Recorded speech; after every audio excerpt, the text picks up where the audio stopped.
はい、皆さん、こんにちは。私はアヌポムサロコロと申します。私は今日、一つ読解を練習します。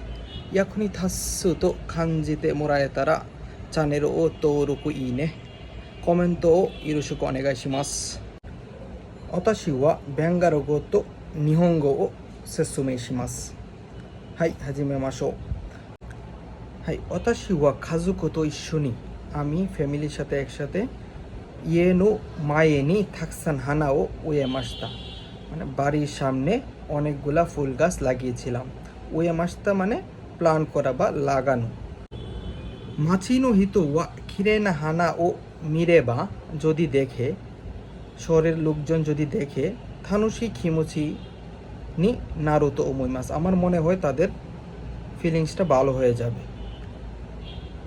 来年も植えます。আগামী বছরও গাছ লাগাবো।はい、皆さん、今、質問の答えをします。誰が思いますか? কে মনে করেছিল? 私ね。私。答えは私です。2番目。誰が楽しい気持ちになりました? কে কার মন মানসিকতা ভালো হয়ে যাবে? 街の人。মানে শহরের ব্যক্তিগণের মন মানসিকতা কি হয়ে যাবে? ভালো হয়ে যাবে।はい、3番目。どこに植えますか? মানে ফুল গাছ কোথায় লাগাবে? 家の前。মানে ঘরের সামনে লাগাবে。はい、皆さん、ここで終わりです。はい、皆さん、次はもう一つ読解を練習します。後でね。ありがとうございます。